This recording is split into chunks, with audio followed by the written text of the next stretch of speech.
Hey guys, I'm here. Welcome back for episode 8 of season 2 of Andor. Things are escalating here on Ghorman. Cassian is there to assassinate Dedra. Meanwhile, the Empire's hand has been forced and they are going to need to take Ghorman by force to get what they need to fulfill their plans, and that is where we are at the moment. Guys, if you want to see the full reaction, as always, you can check it out over on Patreon, or if I'm able to channel, get you access as well. It is a watch-along format, so you will need your own footage to sync up the time codes for actually the entire episode. Over there, get the same thing for all the other shows and movies we cover on the channel. You also get to suggest and vote on movies you react to each month. It's just a great way to support the channel. It helps do things we do over here, but at the end of the day, I really appreciate it. Enjoy this reaction. Please leave a like, drop a comment, subscribe if not already, because it really helps these videos out. That all said and out of the way, let's go ahead and hop into episode 8. Who are you?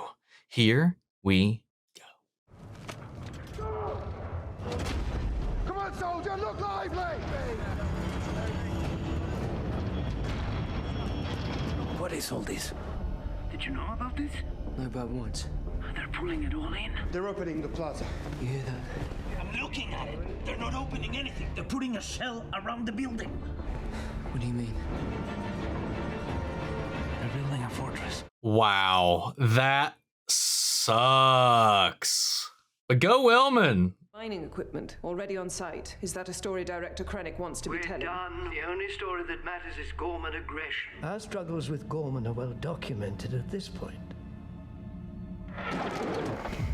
Down. The casualties from yesterday's bombing at the naval depot are still yet to be finalized. There were mass curfew violations last night and rumors of a general strike this morning. The world is watching.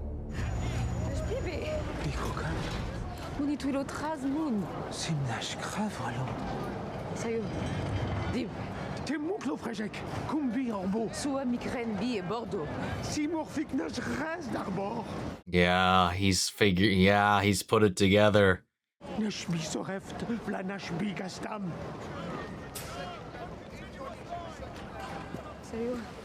Sayo. But the ball's in motion. It's way too late to calm things down now.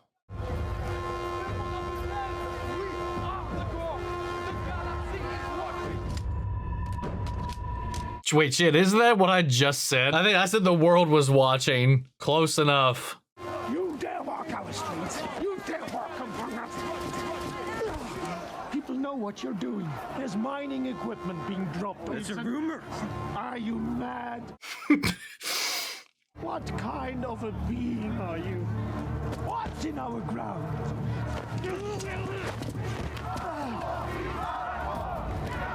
Oh, this is good. He's realizing he didn't have a fucking clue what was happening here. I'm the trigger supervisor. You're the finger. Make sure you're available. I'm not sure I'll be back. Not to worry, you were never here. Didn't log you in. I hope things work out for you. Rebellions are built on hope.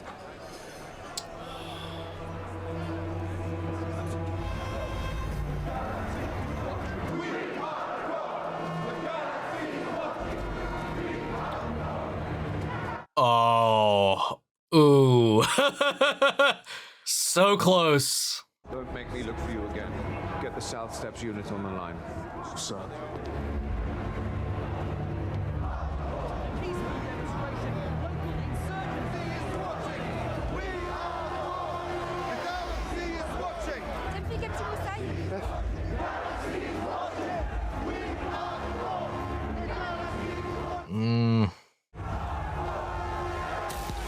Oh God, gave me a little jump scare. Cassian! Where are you? Where are you? Repeat. Where are you? Talk to me. Oh, it's getting scrambled. Well, there she is.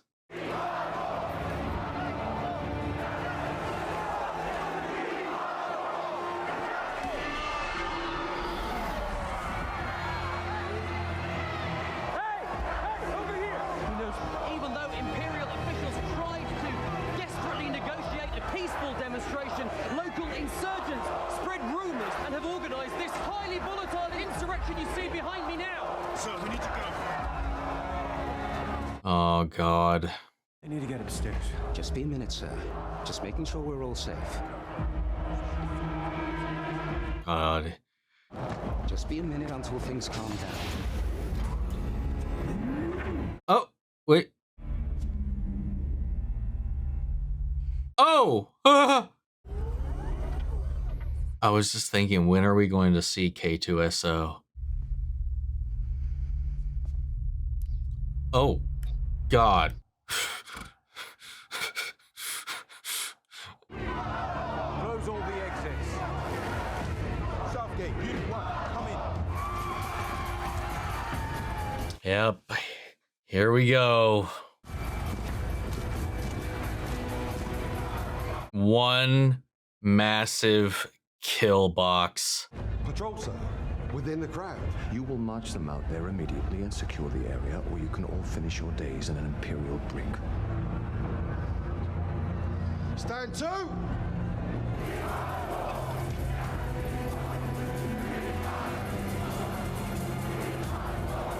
Oh no.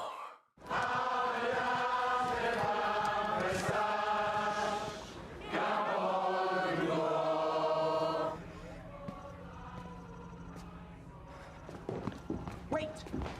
Hang on, I said wait! What have you done?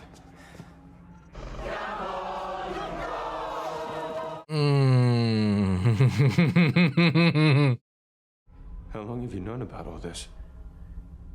How long? You're gonna tell me what this has really been about? You're hurting me. And you are going to tell me what the mining ships are doing here. They're not. There is an armada up there. They're already unloading in Gelnobi and Liqua. You couldn't even wait. No, Oh! it's the energy program. It's directly from the Emperor. It's something they can't do without. They need the planet. How long have you known this? This began long before we got here. They've been planning it for years.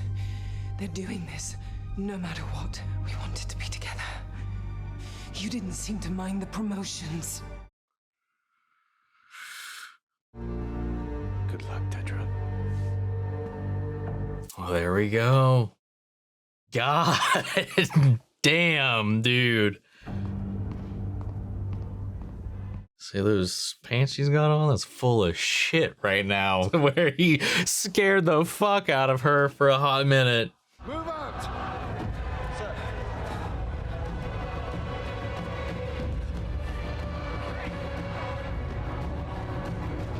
What's Syril gonna do now, though? What a fucking sight, dude. Orders, please. Supervisor Meero. Proceed. Channel 5, open. 5 online, standing by. Fire at will. Repeat. Fire at will. Here it comes.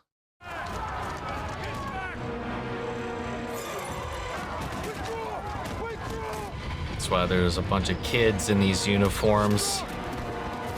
They're expendable.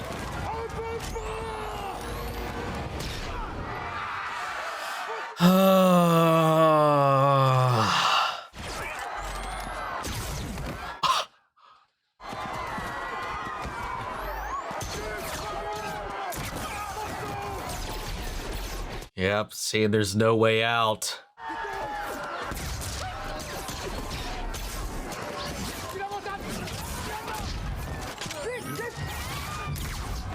See, I thought for a second those people passing around the Molotov cocktails were Imperials in disguise as civilians to provoke an attack. Civilians throwing these homemade grenades or whatever, and then the retaliation begins. But no, they just open fire from a rooftop into their own people, and now they're just picking people off.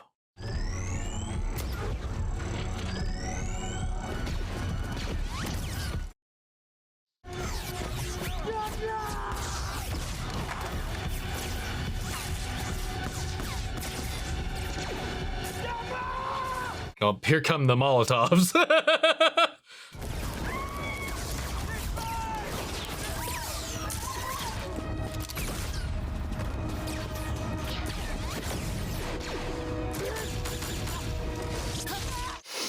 Mmm.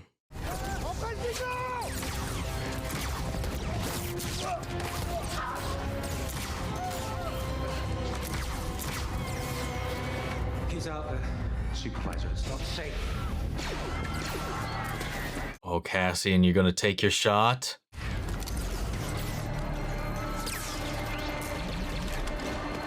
Damn. Put them out there.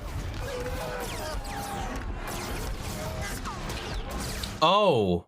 Oh, no.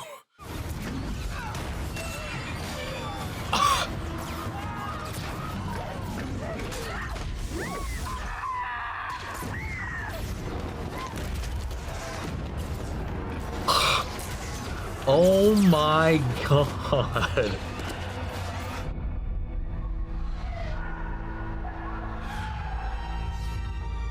Look what you played a part in, my friend.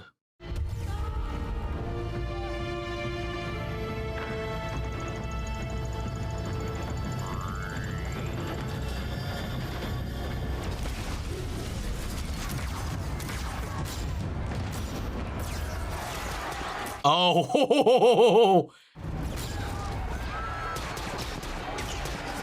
Oh no, what's he gonna do?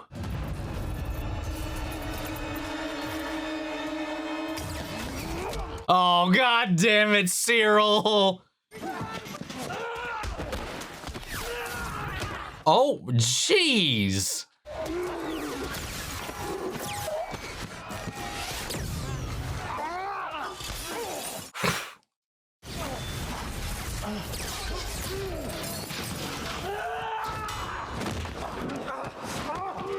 Why even at this point, Syril? Why? I mean, he could very well blame the trajectory of his entire career on Cassian, really. A to B to C to this. Damn, dude. Oh! God.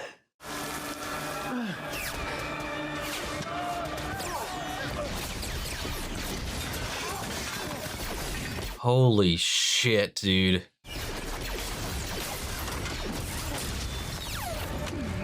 Oh, uh-oh.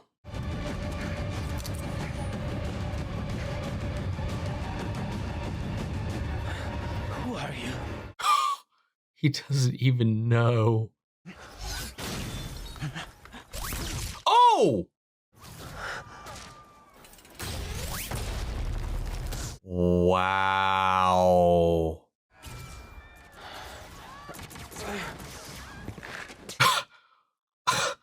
Cassian had no idea what was even going on, what any of that was about. And the thing is, too, Syril could have done something right then, but then he started to lower the gun, too. God.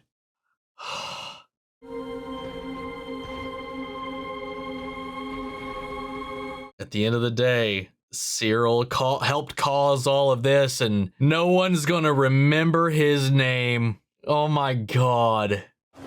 Hey, what are you doing? I'm not leaving without Trina. No. We need a ride to the ship. Look at me. Oh! Dude, these droids are insane. Get up.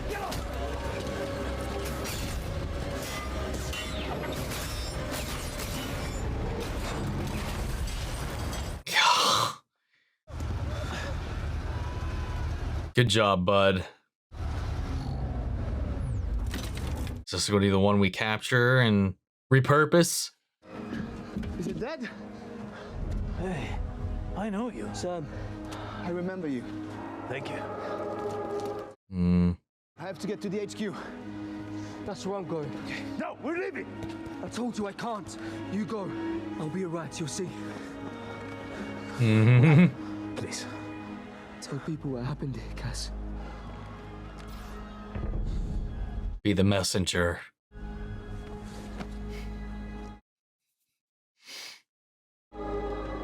Wait! One last favor. Yep. That's gonna be our boy. Palmo 1. Making an emergency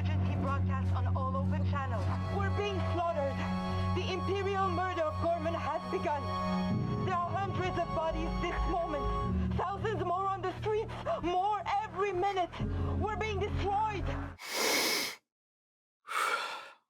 If you believe in truth, please mark this message and pass it forward. This is murder! The Empire built this fire. They made this fire and led us to the slaughter. Trina! Found you.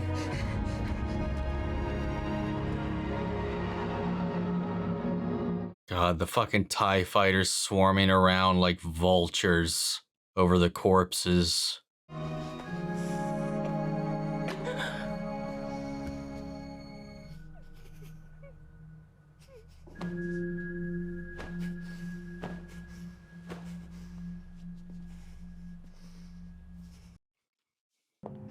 Questions about how an insurrection of this scale could be mounted without the aid and support of outside rebel assistance. And they did exactly that. They blamed it on external forces. About what happened here today and the price we'll pay for our own safety.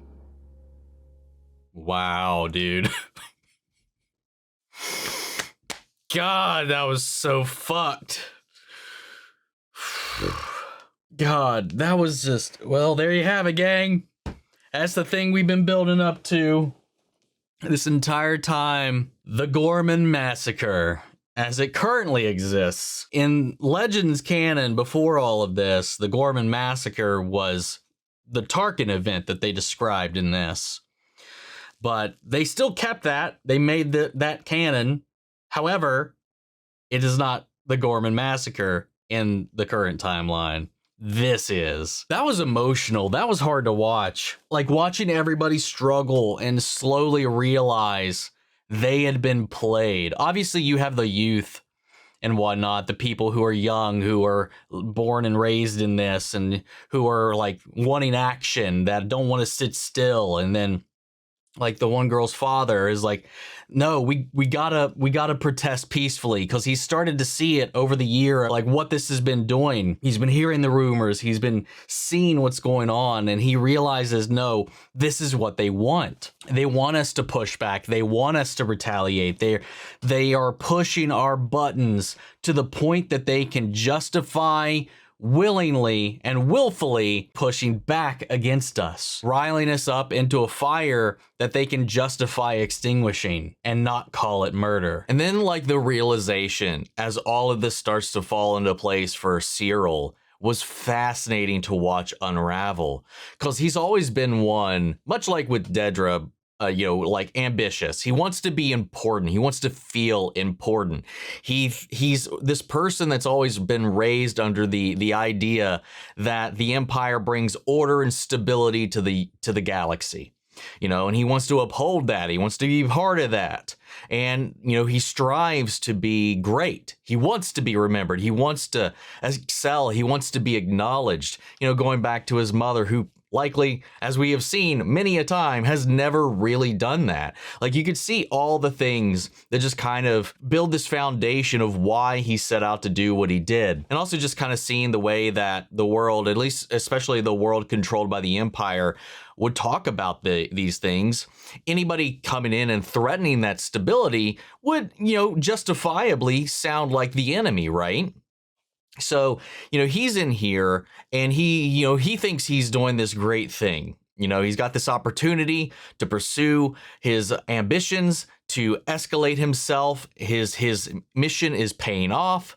But the realization that he's so in the dark about what they're actually doing, because in his mind, it's just about drawing out these insurgents, these rebels here on this planet, as well as any foreign enemies that might be, coming in to back their play, which is what they're trying to do, lure in Luthen. I mean, hell, Luthen even falls for this whole trap. Hook, line, and sinker. He took the bait. He did exactly what they wanted.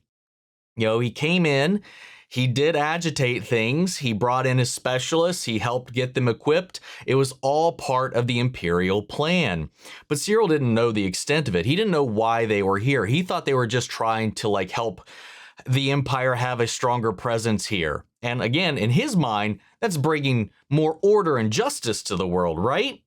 And now he's seen this. He's seen what Dedra has been a part of, what she's been aware of, and what she's been complicit in allowing to happen. And Dedra this entire time as well, like her entire proposition back at that meeting with Krennic was to try to deter the Empire from having to take these extreme measures. She takes pride in her calculations and her projects, the things that she has control over, because she's so obsessive like that. We've seen how she reacted to having access taken away from her. And then this, where she just basically became a glorified mouthpiece when they just said, this is enough, we're good.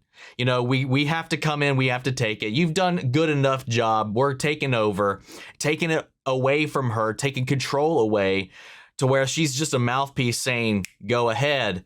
And when she has to give that order, to give that strike, to proceed, knowing Syril's out there as well. And it just shows like just how much she's willing to sacrifice of herself for her career. Much like Syril did, though Syril had the realization and the turnaround here a little too late, though, but it still happened where she pressed forward.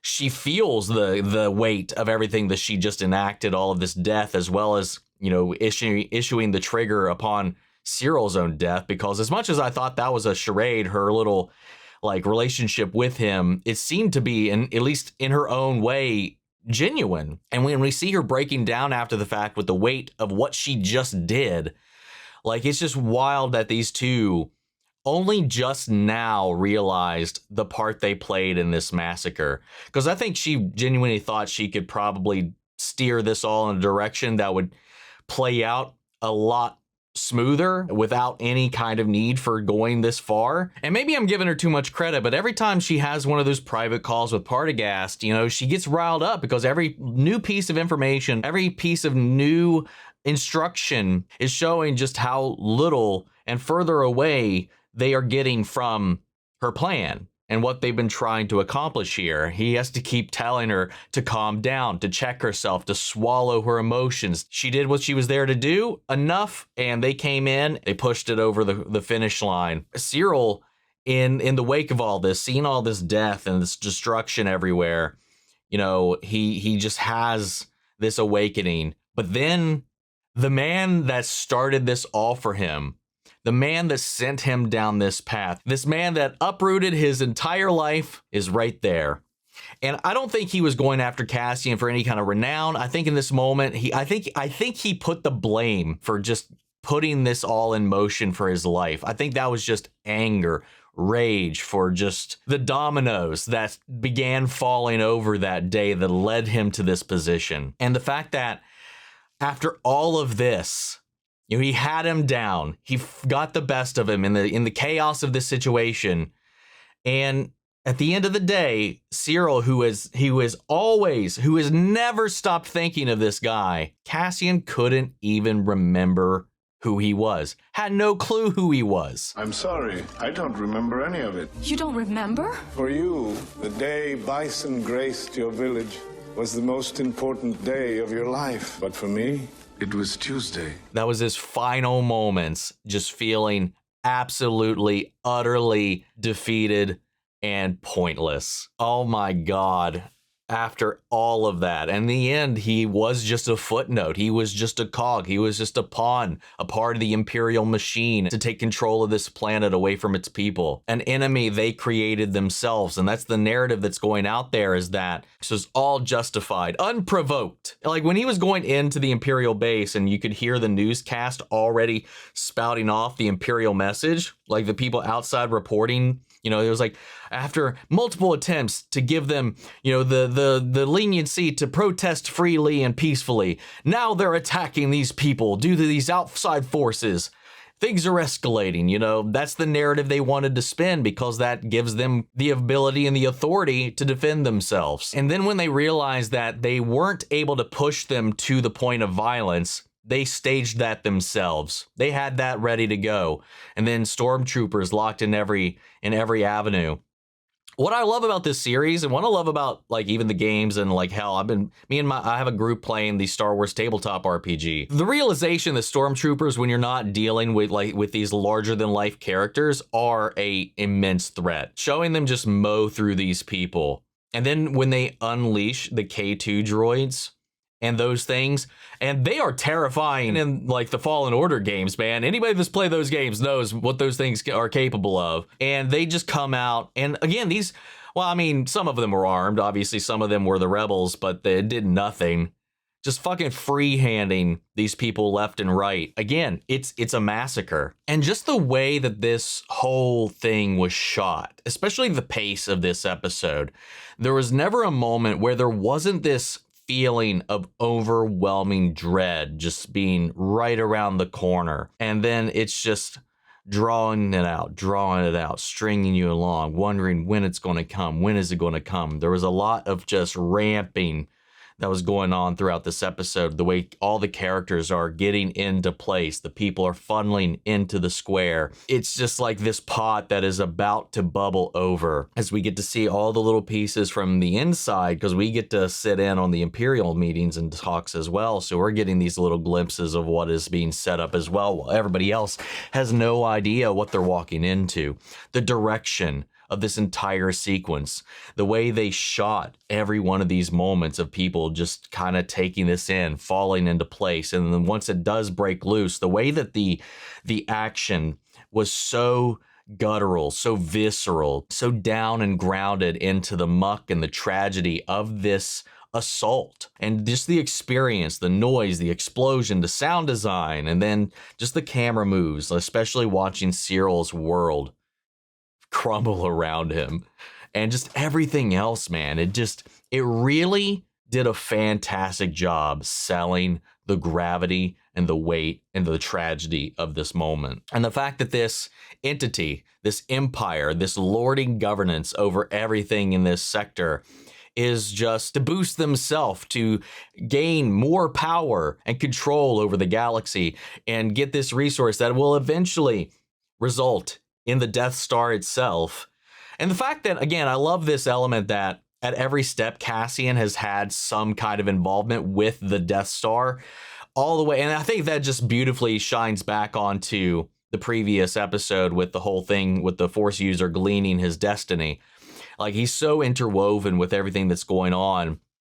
You know, as much as he is like a piece of the puzzle that helped build this machine, he's also its undoing in the end. He, Jin, and the rest of them get the plans, and that is the only reason the Rebel Alliance is able to take out the Death Star. Like, it's just powerful, powerful writing, dude. And the fact that as much as this was this play for their own benefit from the Empire, it is inevitably their undoing as well, because this becomes the spark of the rebellion. This is the turning point for everybody to wake up and choose to fight. Maybe if they were on the fence before, this was the defining moment. Even the people in the Empire that we've been following were just, at the end of the day, puppets.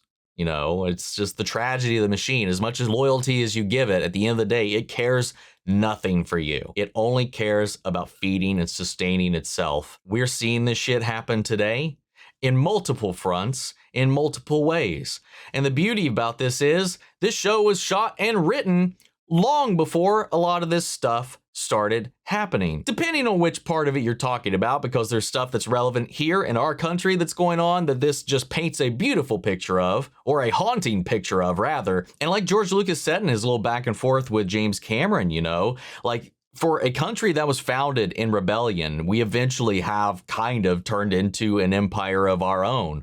And especially as we start to grow and grow and grow, you know, when George was coming up with the original trilogy, and especially around the time he was growing up and whatnot, you know, the Vietnam War was a huge thing. And a lot of that original trilogy took inspiration from that, with the Empire being the US. While not as pointed, maybe a little more subtle in the original trilogy, this show is directly holding a mirror up to our country. Like, everything we have seen the Empire do in this show is happening right now in our country and in others. And I'm only really compelled to make that distinction, that comparison right now, because we're seeing a lot of very similar things, but you could just as easily remove America from the equation completely, and it still rings true if you're looking through history. We've seen this happen multiple times throughout history in multiple different regimes and ways. Hell, not that many decades ago, we've seen a lot of very similar rhetoric. It's fucking wild how quickly people want you to forget. And as the great quote says, those who cannot remember the past are condemned to repeat it. And that's why so many people want to try to alter that history, want to revise that history, because people want you to forget the past so they can keep doing this stuff. But the thing is, it's all on us to keep that truth alive. And I love that we got to kind of see the origin of rebellions are built on hope, and it tied into this guy at the hotel, the person who witnessed both Ghorman massacres, you know, setting that spark and seeing that kind of carry on, and again making Cassian this messenger. Because as much as the Empire is going to try to control the narrative here, the people that were here know what happened, and that's where this broadcast is going out. That's why he's going to carry on. He's got to survive. Everybody here, as many people as possible, have to survive so that the truth does not get snuffed out. The Empire cannot win. Oh my God, it's so good. Some good fucking TV, man. Anyway, guys, this was a heavy ass episode. I'm going to need to take a little bit of a break before I jump into the next one, so that is exactly what I'm going to do. In the meantime, I want to know what you guys thought. So sound off the comments, let me know your thoughts down below. We'll carry on the conversation after the video. Hope you enjoy the reaction. If it did, leave a like, drop a comment, subscribe if you're not already. Remember, if you want to see the full length reaction, as always, you can check it out over on Patreon, or if you become a member of the channel, get you access as well. And speaking of, before we go, I want to shout out our channel legends. Manny Sherry, Orcor, Scott, Robert Anguiano, Jeffrey L, Jake and Trail, Eric Official, Casey Wood, Russell Crockett, Watchtower, Domi, Gregory Toner, Lily Chan's son, and Joshua Swinnell. Thank you guys so much for continued support. But that's it for this video, guys, and I'll see you all in the next one. But until then, may the Force be with you always. Take care, everybody.